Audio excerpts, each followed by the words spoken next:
States has no place to send their DEA agents.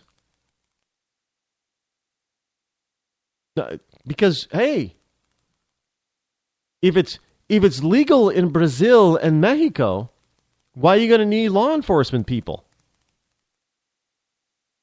Mexico is just going to say, get the hell out of here. We're taxing this stuff. We're making a mint off the tax. It's kind of like what, Colorado? Colorado is made a, it's Colorado, right? That it's illegal now? Pot's legal. They've made bank on taxing that stuff. Hey, as long as they're not taxing me, if they want to tax somebody for, look, if they're going to tax me on my cigars and other people on their cigarettes, tax people on their pot. Evidently, they're making more off of taxing people on pot than they are taxing people on tobacco. That's look, hey, it's only fair. That's the way I see it. It's only fair. That's the United States we've got to change our focus on this war on drugs. Now, no, do not get me wrong. I know some people are going to say, "Oh, you want to make drugs legal?" No, I do not believe that all drugs, especially hard opiates, should be made. But we need to change how we address the issue, because the way we're doing things now, and by over-incarceration is not the answer.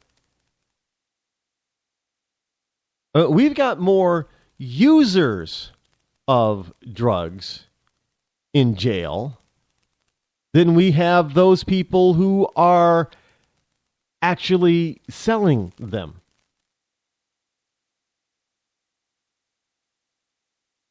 Just saying.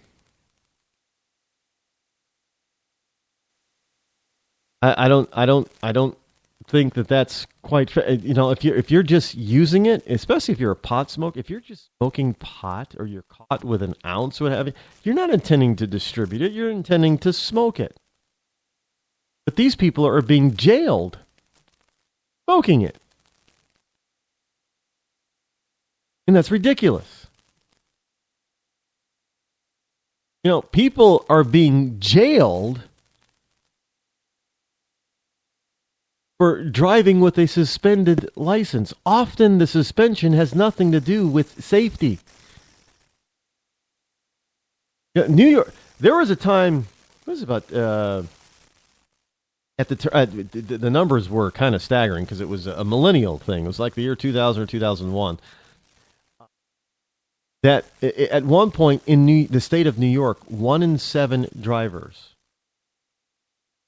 driving with a suspended license. The vast majority of those driving with a suspended license, it wasn't due to any type of driving infraction whatsoever. It was due to the fact that they either didn't have or they let their auto insurance lapse without turning in their registration and their plates.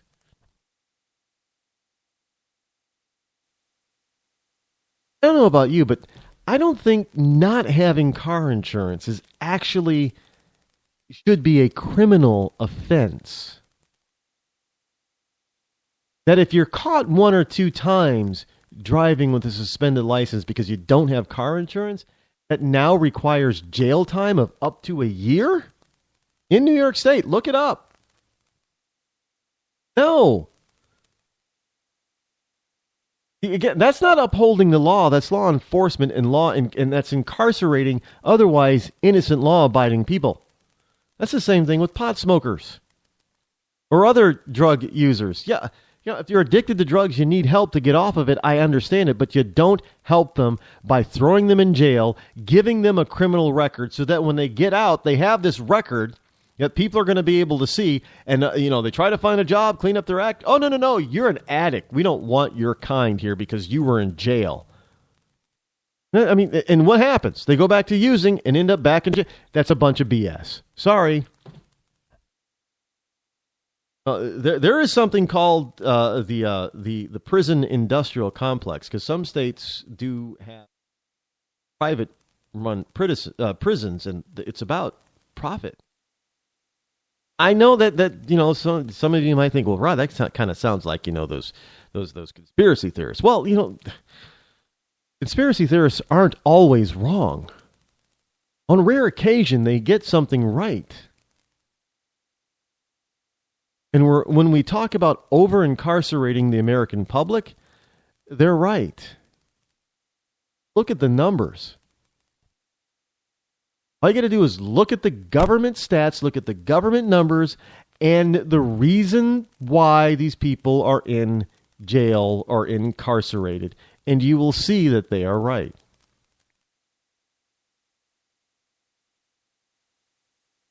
TSA. Again, this is from Today News. Today.com. The TSA, they did an undercover report.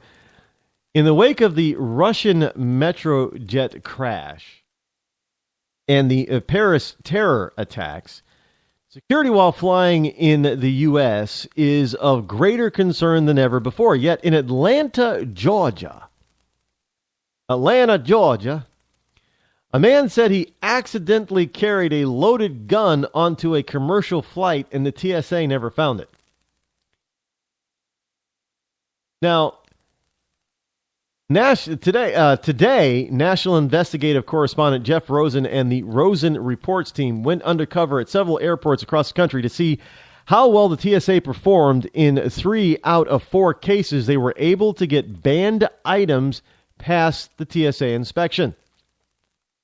They got past a pair of full-size scissors, a 4-inch long box cutter blade, the box cutters.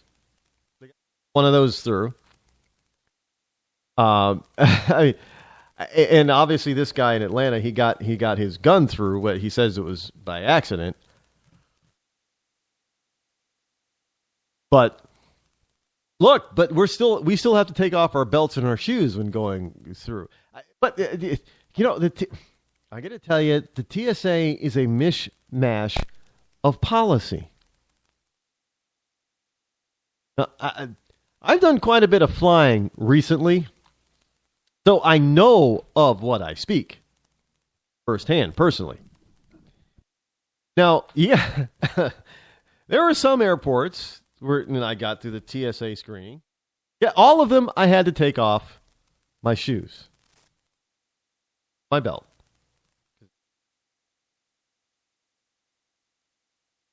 But some of them, because it was a requirement for me to take out my computer, my laptop, and my phone, and put it in a separate bin. One airport, I didn't have to. It was left in my bag. I left it in my bag, my carry-on. Sent it all the way through.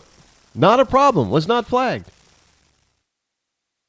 On one airport, I had to take the laptop out of my bag, put it in its own bin. There was a gentleman ahead of me who put his laptop and his cell phone in a bin. He sent it through.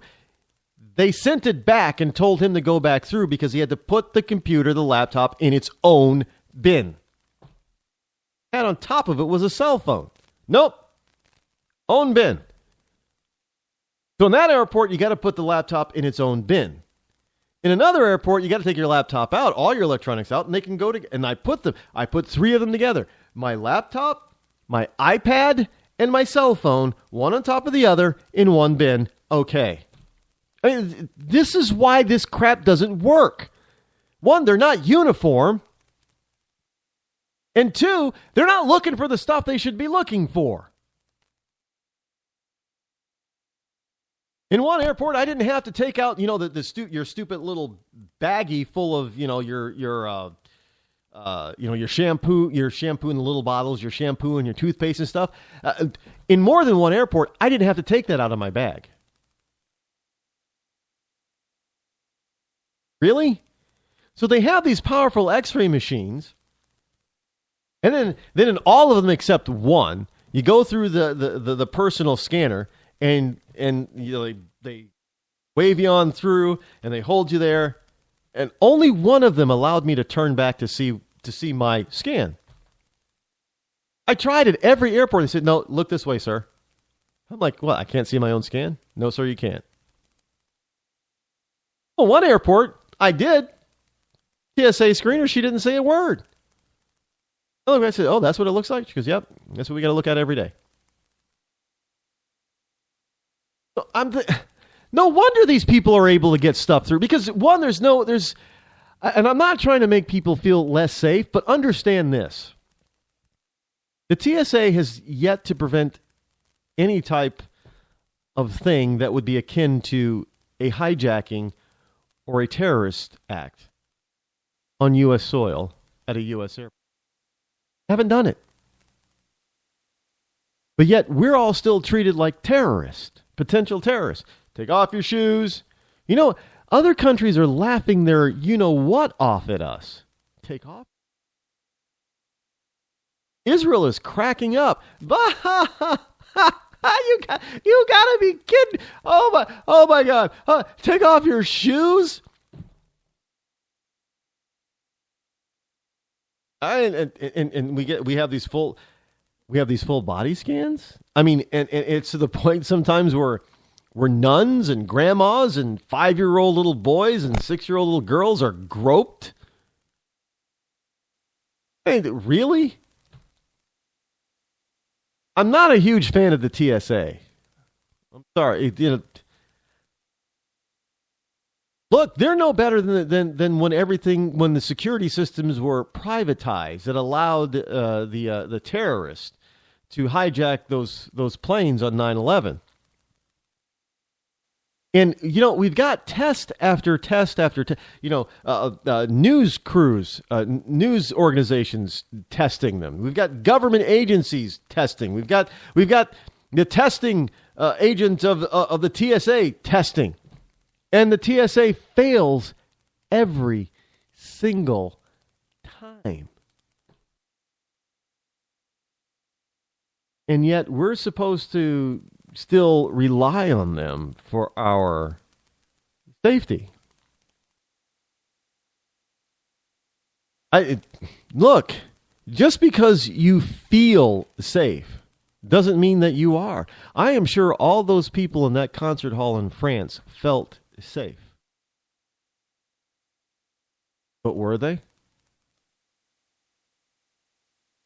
This is why I say your feelings don't count. They don't matter. Because the truth will trump your feelings 100% of the time. Understand that. Well, I will not be here tomorrow. Tomorrow will be a best of show. Be back here on Friday for Freaky Friday, Fun Friday, whatever Friday it's going to be called. But until then, I'll be out in Worcester. I'm coming for you, Worcester. See you guys tomorrow. Till then, I'm Rod Eccles. This has been the Rod Eccles Show. You know what I'm going to say next. Yep. I'm out.